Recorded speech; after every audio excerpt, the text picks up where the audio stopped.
السلام عليكم ورحمة الله وبركاته. كسو دوادا عشر كانوا حيساني أرضي غالية عشر كان وستوري أوكي good ما شاء الله لما قيمة وكلا قادني باتون يا قيبتا نيتهاي باتون إن شاء الله وحرجينا إلى لسعون دونتين هدو إلهي ميدين عن بلاون إن شاء الله شيء كذا وحكو سابسنتهاي جريدي بوي وحلقة ودا جريدي إريقا وقدوع أما قعان أذك معناها قف قعان أذك أو بقيل يا وحال لها جريدي بوي نواويل marka Sam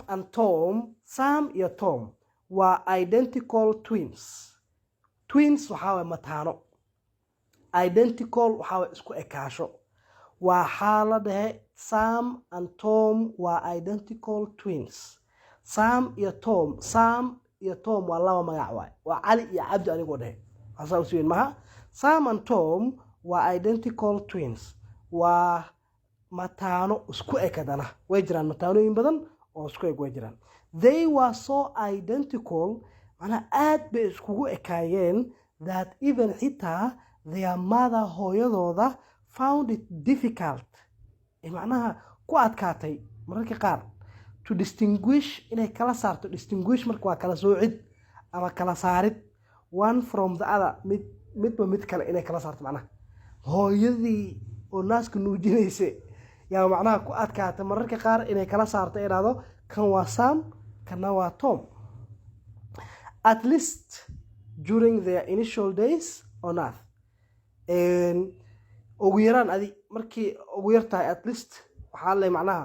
at least yaa marka xameesh ugu jirta at least waxa way dhaantayba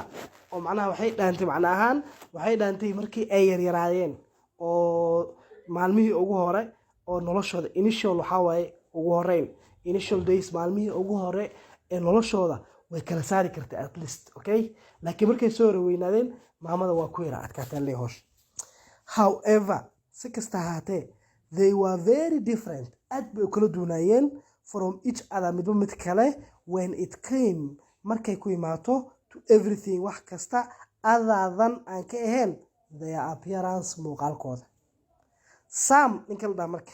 had no friends wax asxaab la dhaho uu lahaa ninkaas ma jirtaba ha islaamin kuma salaamaya Allah sayarta while Tom was a great friendship maker Tomna uu ahaa mid macnaha asxaab badan oo saaxiibo fara badan sameeysta oo dad fara badan la socda oo ii sheeg markuu guriga yimaado guriga buuq imaanaya markuu maqan yahay albaabka soo qaraacaya Tom wala leeyahay ee waxa la midka laakiin ninkan la yiraahdo Sam waxa waaye waa kaliya socod waay qoyar socod waay okay Sam markuu xalay laughed sweets wuxuu jeclaan jiray nacnaca sweets waxa kale la wax kasto macaan ay gatimi but laakiin Tom laughed spicy food Tom wuxuu jeclaan jiray cuntooyinka bilbiliga leh ama cuntooyinka macnaha ishek dhadhanka leh ayuu jeclaan jiray and detested sweets wuu nacijray detested waxa waaye to hate amal okay wuu nacijray sweets nacnaca iyo waxa macaan Sam was mommy's pet marka leeyahay mommy's pet waxa la waxyaabahan carbisan saad amal iyada mukulaalaha waxyaabaha la carbiyo ya waxa la pet ee guriyaha lagu dhaqdo ay gatimi mommy's pet marka la macnaha hooyadu hoosta ka gala macnaha hooyadu jecel yahay hooyadiis laga agwayne saasa laga wada okay good and Tom was daddy's pet Tomna museego la jira asagana marka macna dabeecadaha saasha kula duwan yihiin while Sam was generous and selfless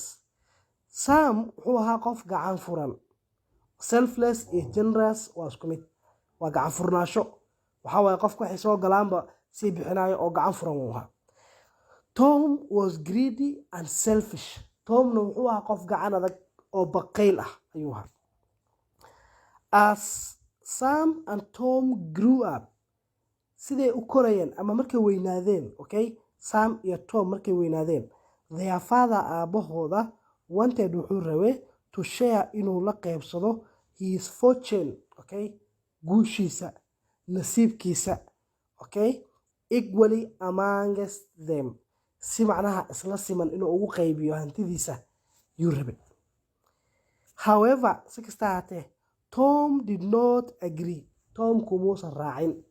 waa ka diiday maadaama gacan adag yahay wali ana xoogaha la ibadi amlo taagay ma fahantahay and he argued wuxuu ku murmay ama ku dooday argued waa ku murtaan okay ama ku doodid that whoever qof kasta oo ay kamid labadooda proved ka soo cadeeya to be more intelligent inuu kan kale ka aqli badan yahay ka maskax badan yahay and strong ka xoog badan yahay would have ayaa yeelan doono to get inuu helo a bigger share weyn okay of the wealth ee hantida marka wuxuu dhahay waa inaan tartanaa oo ii sheeg Allahu musta'aan ninkeena aqli badan ee xoog badan oo awood leh in macnaha ii sheeg xoolaha loo badiyo waa yani ninkan ma isla keensimaysid baaba ayuu leeyahay marka qaybta dambe casharka xiiso leh halala socdo insha Allah aad u mahadsantiin channel-kana hala share gareeyo